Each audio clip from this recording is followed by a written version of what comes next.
Abra sua Bíblia na primeira carta de Paulo aos crentes da cidade de Corinto. Primeira carta aos Coríntios, no capítulo de número 10.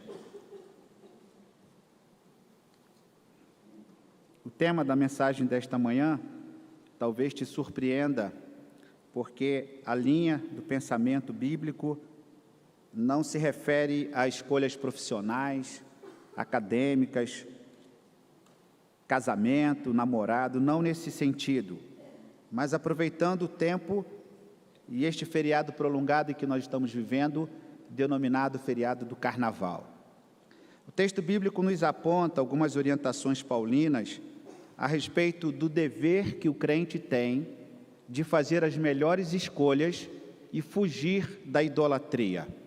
Me acompanhe no texto, 1 Coríntios, no capítulo 10, faremos a leitura do verso 14 até o verso de número 22. Portanto, meus amados, fugi da idolatria. Falo como a criteriosos. Julgai vós mesmos o que digo. Porventura, o cálice da bênção que abençoamos não é a comunhão do sangue de Cristo? O pão que partimos não é a comunhão do corpo de Cristo? Porque nós, embora muitos, somos unicamente um pão, um só corpo, porque todos participamos de um único pão. Considerai o Israel segundo a carne. Não é certo que aqueles que se alimentam dos sacrifícios são participantes do altar? Que digo, pois? Que o sacrificado ao ídolo é alguma coisa? Ou que o próprio ídolo tem algum valor? Antes digo que as coisas que eles sacrificam é a demônios, que as sacrificam e não a Deus. E eu não quero que vos torneis associados aos demônios. Não podeis beber o cálice do Senhor e o cálice dos demônios. Não podeis ser participantes da mesa do Senhor e da mesa dos demônios. Ou provocaremos zelos no Senhor? Somos, acaso, mais fortes do que Ele? Eu quero, nesta manhã, estar pensando com você sobre esse texto, na tentativa de nos advertir, de nos exortar às melhores escolhas, que de fato é buscar a vontade de Deus para a nossa vida em todos os sentidos. E eu gosto sempre, no domingo de carnaval, estar fazendo uma reflexão sobre este tema, uma vez que é um tema também doutrinário, instrutivo, que nos traz luz sobre aquilo que se denomina a festa do carnaval, o período do carnaval. Uma oportunidade para, quem sabe, tirar da dúvida aqueles crentes fiéis, amados, que ainda persistem na prática desta festa mundana, carnal e diabólica. E já respondendo à pergunta, essa festa é de Deus ou não é? Não é de Deus. Se tem algo que nós podemos afirmar com certeza, é que o carnaval é uma festa dos demônios. E a palavra de Deus nos orienta e nos ensina, exatamente a partir desse texto, a não compactuarmos com a mesa dos demônios. E todos nós sabemos, ninguém é ingênuo, e Paulo fala isso na sua carta. Vocês não são insensatos. Não estou falando a pessoas ignorantes. Eu estou falando a pessoas que sabem do que estão fazendo. E Paulo, então, nos orienta, e eu quero discorrer algumas questões para os irmãos nesta manhã. Em primeiro lugar, uma advertência que ele faz. Os versos 14 e 15 caminham neste sentido, veja comigo. Eu estou em 1 Coríntios, no capítulo 10, o verso 14 e o 15. Portanto, meus amados irmãos, fugi da idolatria. Falo como a criteriosos, julgai vós mesmos o que digo. Paulo está aqui nos direcionando a fugir da prática da idolatria, a prática do pecado. Encontramos aqui nesse texto Paulo nos falando diretamente a idolatria, mas consequentemente também ele aponta outros caminhos, outros desvios, que porventura alguém não esteja idolatrando praticamente ou propriamente, mas que de fato foge do dever como cristão. Para que você tenha uma ideia, a inclusão da preposição da, conforme nós encontramos aqui, fugir da idolatria, é apo no grego, que significa longe de. Não apenas fugir da idolatria, mas Paulo está dizendo, fugir para bem longe. Não se associeis, fuja, esteja distante da idolatria. Não compactue com a idolatria. O crente, então, não poderia, na visão de Paulo, ou não pode, na visão do Paulo, na visão bíblica, se envolver nos ritos religiosos dos incrédulos, dos idólatras, dos carnais, e por isso ele nos adverte. E no verso 15 ele vai dizer assim, estou falando a pessoas sensatas, não estou falando a qualquer pessoa. O seu público é um público instruído, um público capaz de entender, capaz de discernir na percepção de Paulo. Ele está dizendo a respeito das pessoas sensatas, pessoas esclarecidas, preparadas, crentes que não eram crentes ignorantes, que sabiam muito bem o que estavam fazendo ou o que estavam a fazer. Ele escreve a crentes que sabiam discernir entre uma coisa e outra, até porque o contexto também cita a ceia. E a ceia já era uma prática recorrente entre eles. Eles sabiam muito bem o que significava a ceia do Senhor. Eles entendiam perfeitamente, porque Paulo vai escrever uma carta específica para eles, na sua primeira carta, no capítulo 11, quando ele vai falar exatamente da ceia do Senhor, trazendo um direcionamento. Veja o capítulo seguinte, a partir do verso 17, 1 Coríntios capítulo 11, a partir do verso 17, Paulo traz uma instrução muito precisa a respeito da ceia. Instrução esta que nós utilizamos em nossos cultos no momento da ceia. Eles não eram ignorantes. Eles sabiam o que era uma ceia do Senhor e eles sabiam o que era uma ceia dos demônios. E ele então já adverte.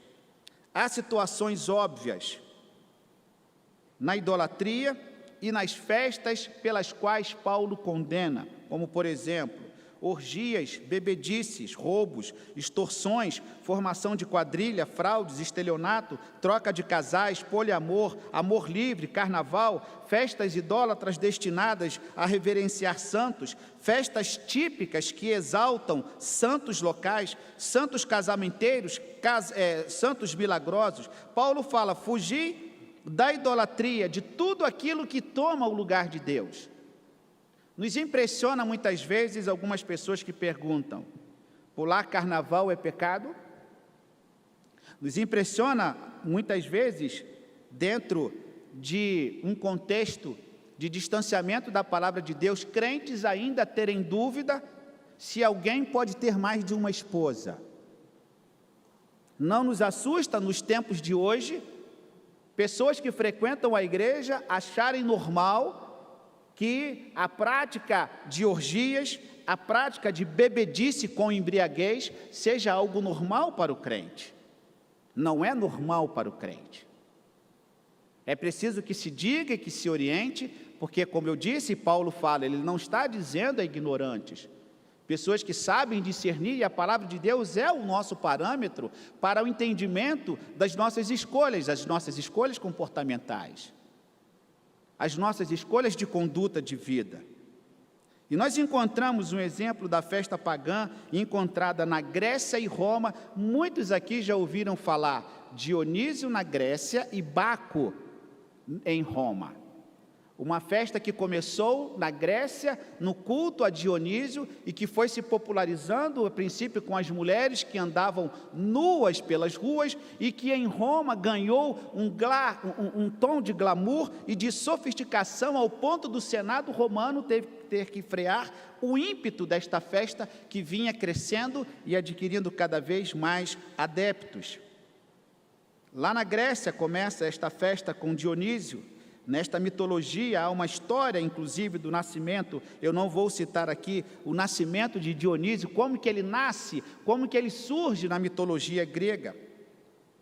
E ele, então, é conhecido como o deus do vinho, porque ele, numa viagem, segundo a mitologia grega, ele aprende a arte de mexer com o vinho, com as vinhas, e ele, então, passa a viajar ensinando a arte, ensinando a técnica, ensinando como se utilizar, e naturalmente ele vai ser considerado também como aquele Deus da fertilidade. Ele é conhecido como Deus do vinho, uma figura boêmia, festiva, que se torna símbolo do hedonismo, do prazer. Vai para Roma e na cultura romana ele recebe o nome de Baco. Tanto Dionísio quanto Baco, na junção, praticamente o mesmo Deus, na mitologia greco-romana, eram guardiões de uma sociedade que não se sentia uma sociedade convencional. E eles representam tudo aquilo que era inesperado, prestem atenção, caótico, perigoso e fora da própria razão humana. E naturalmente que o seu envolvimento com a bebedice ou a bebedeira, ou encher a cara, conforme diz alguns no popular, eles eram evocados da seguinte maneira: evoé, era o que gritavam os participantes dos bacanais, como forma de invocar Baco, ou Dionísio para o deus grego.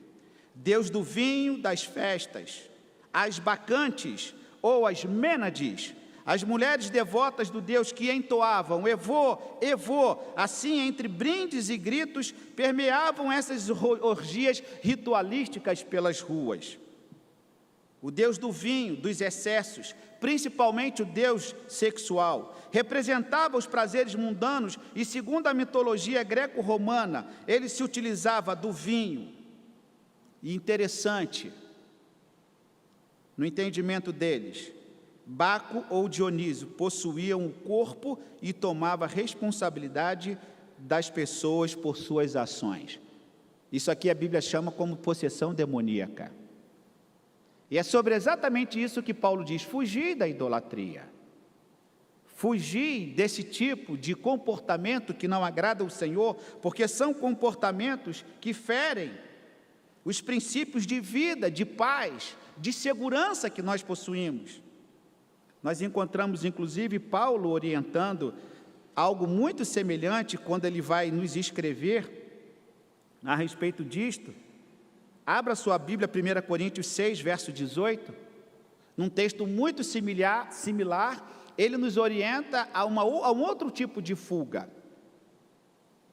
1 Coríntios, no capítulo 6, verso 18.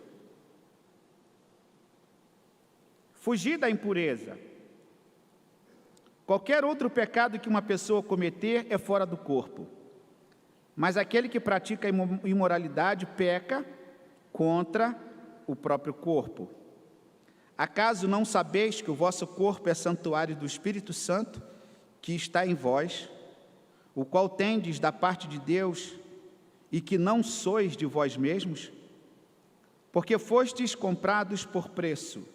Agora, pois, glorificai a Deus no vosso corpo. Só esse texto nos traz o entendimento sobre a prática carnavalesca. Eu devo participar como crente no Senhor Jesus, aquele que participa da mesa do Senhor, aquele que é abençoado com o pão, aquele que é abençoado com o cálice do Senhor, aquele que goza da paz, da segurança, aquele que tem a salvação, a vida eterna em Cristo Jesus. Convém ao crente esta escolha. Paulo, voltando aqui para 1 Coríntios, no capítulo 10, ele fala: fugir da idolatria. Em 6, 18 ele diz: fugir da impureza. Este é o alerta que Paulo nos traz. E há muito que poderíamos falar a respeito dessa festa pagã, que muito tem a ver com uma festa de carnaval. Há muitas semelhanças. A promiscuidade, a violência, a utilização de drogas, a utilização de bebidas em excesso. Todos nós sabemos o quão alvoroçada a sociedade fica nesse tempo, em virtude do excesso de drogas, do excesso de álcool, os acidentes que acontecem nas estradas, os problemas familiares, as traições, as brigas, as confusões. Eu estava tentando selecionar algumas imagens e eu pensei: impossível, não tem como você mostrar imagem de carnaval na igreja. Pancadaria, confusão, gritaria, choro, desespero, são coisas que permeiam, que estão presentes, que caracterizam esta festa, considerada uma festa demoníaca, que leva desordem para casa, que separa casais, que leva à infidelidade, que leva à confusão, que leva à morte, que leva à perdição. Por isso Paulo nos instrui, fugir da idolatria. Mas seguindo na segunda questão, os versos 16 e 18, volte o seu olhar para 1 Coríntios, no capítulo 10, os versos 16 a 18. O segundo ponto, o cálice da comunhão. Paulo, depois de advertir, ele então evoca, ele traz à mente, ele orienta aqui, pensemos sobre o verdadeiro cálice, a escolha que devemos fazer para com o cálice do Senhor. Veja comigo o verso 16. Porventura, o cálice da bênção que abençoamos não é a comunhão do sangue de Cristo? O pão que partimos não é a comunhão do corpo de Cristo? Porque nós, embora muitos, somos unicamente um pão, um só corpo, porque todos participam do único pão. Considerai o Israel segundo a carne. Não é certo que aqueles que se alimentam dos sacrifícios são participantes do altar? Paulo nos apresenta então a bênção de participar da mesa do Senhor, a ceia do Senhor. E parece-nos que ele estava se referindo ao cálice, ao terceiro cálice, no entendimento de alguns, que era o cálice da redenção obtida por meio do sacrifício de Cristo. Eles tinham a prática de apresentarem alguns cálices, de celebrarem a ceia a partir da observação de alguns cálices. E Paulo fala do cálice da bênção, o cálice da redenção, o cálice oferecido por Cristo, que é o próprio Cristo. E ele então vai dizer, aqueles, vejam aqui no texto bíblico, que participam do cálice, são abençoados. O pão que partimos é a comunhão com Cristo. E é interessante perceber que quando você participa da ceia do Senhor, você de alguma maneira está se identificando, você está se alinhando, você está concordando com aquela mesa que é a mesa do Senhor, que representa o corpo, representa o sangue de Cristo. E esta aproximação com a mesa do Senhor é um indicativo da nossa aceitação. Eu aceito, eu concordo, eu sou abençoado com aquilo que está sendo posto, eu estou ligado a Cristo, eu pertenço a Cristo. A ceia do Senhor talvez seja um dos momentos mais importantes da vida do crente, porque é através do momento da ceia do Senhor que o crente pode renovar a sua fé, em que ele pode renovar o pacto da sua concordância com a palavra de Deus. É no momento da ceia que ele novamente se entrega ao Senhor. Se nós pudéssemos ser batizados em todo o batismo, com certeza seria o desejo de alguns. O irmão não acha que quando eu batizo alguém aqui, eu não fico com vontade de mergulhar também para ser batizado? Porque a alegria que nós temos e aquela convicção de pecado que naquele momento, naquele ato, eu estou morrendo para o mundo e eu estou me identificando com Cristo, e é por isso que nós batizamos. É por isso que nós mergulhamos a pessoa na água para perdão dos seus pecados, para uma nova vida em Cristo.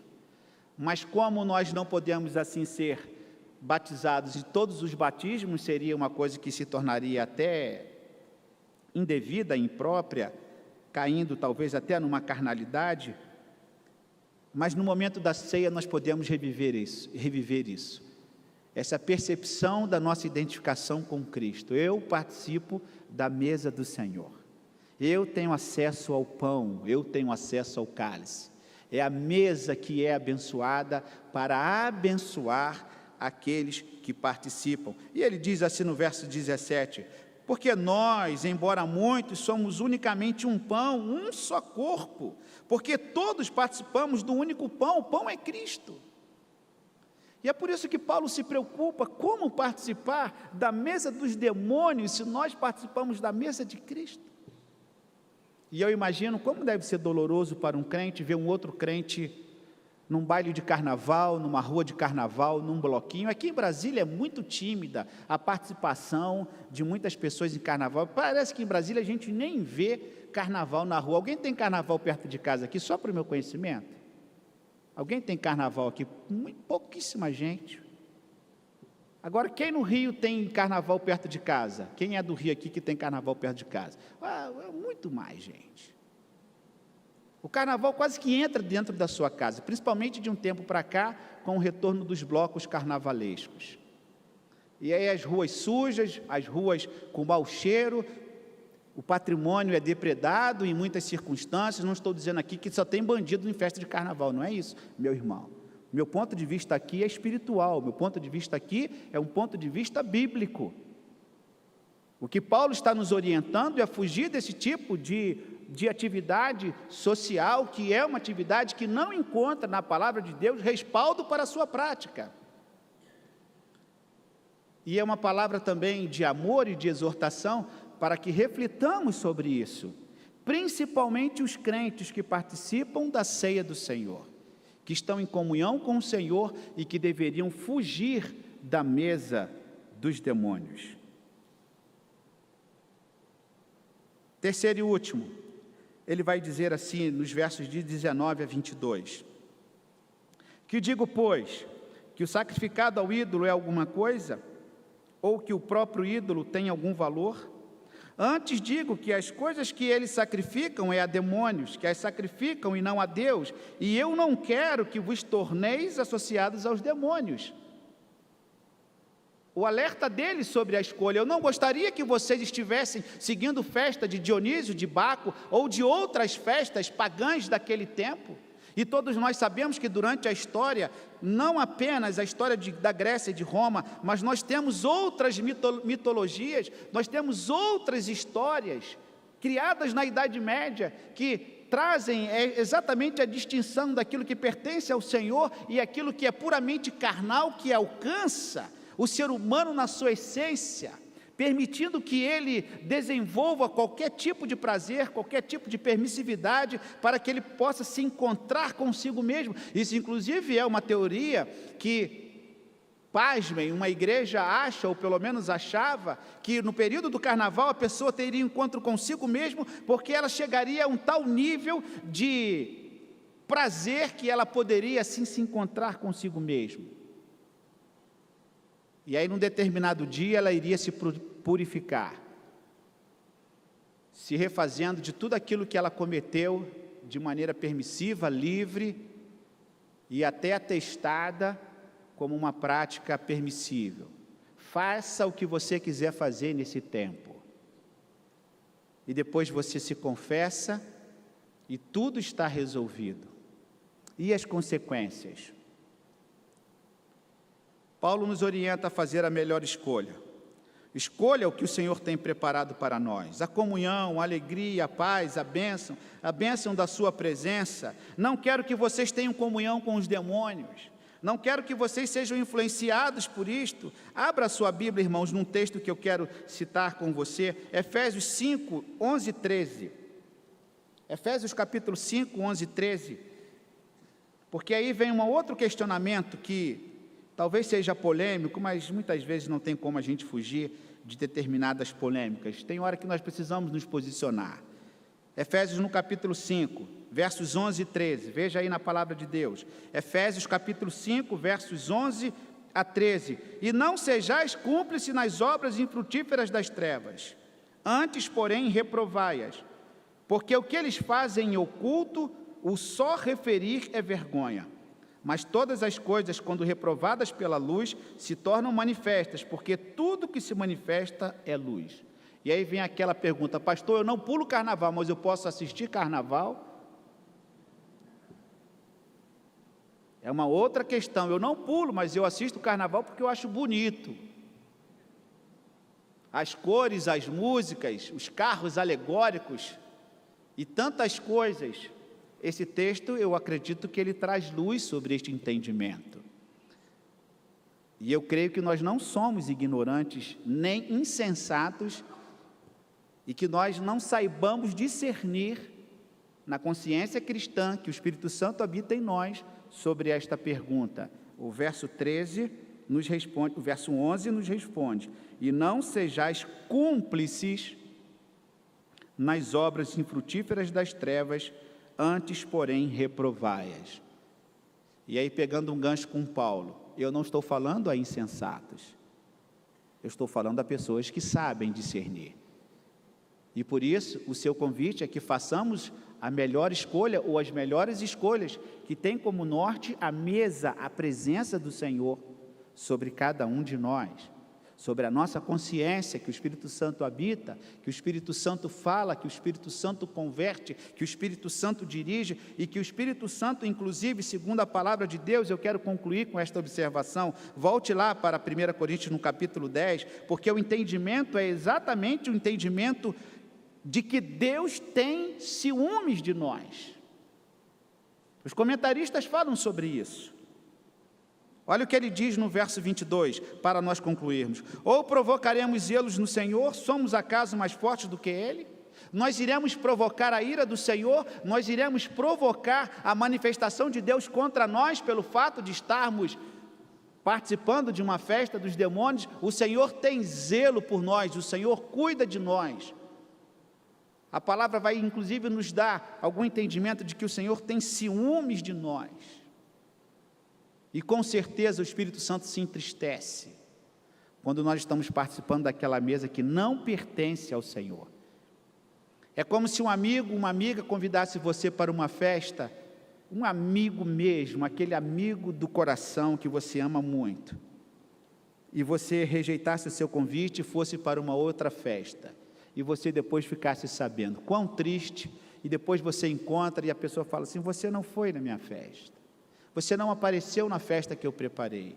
E como a Bíblia trabalha essa questão quando Jesus fala, saia para convidar para as minhas festas, porque há lugar de Deus na festa do Senhor.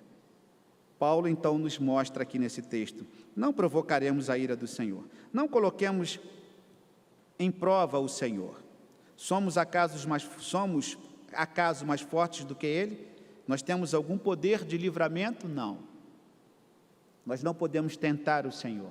E por isso nós devemos fugir. Entra aqui o temor a Deus, naqueles comportamentos que nós devemos fugir, caso venha de alguma maneira acontecer alguma coisa. Quantos pais oram pelos seus filhos? Quantas esposas oram pelos esposos?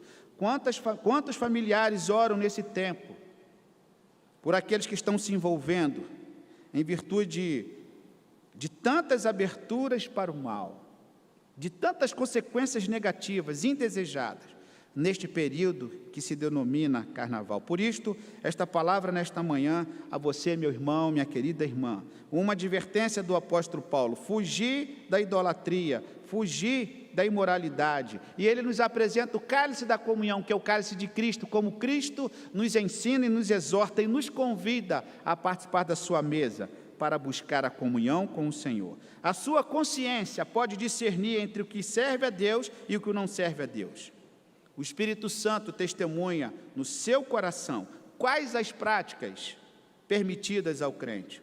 Escolha a melhor parte, para que esteja na presença do Senhor, tomando assento em sua mesa. Que Ele nos abençoe. Vamos cantar, irmãos, este hino, Filhos da Luz. Este hino, Filhos da Luz, ele é um hino muito doutrinário também para o nosso entendimento, para a nossa compreensão de como o Filho da Luz deve andar na presença do Senhor. Fiquemos todos de pé e cantemos este hino.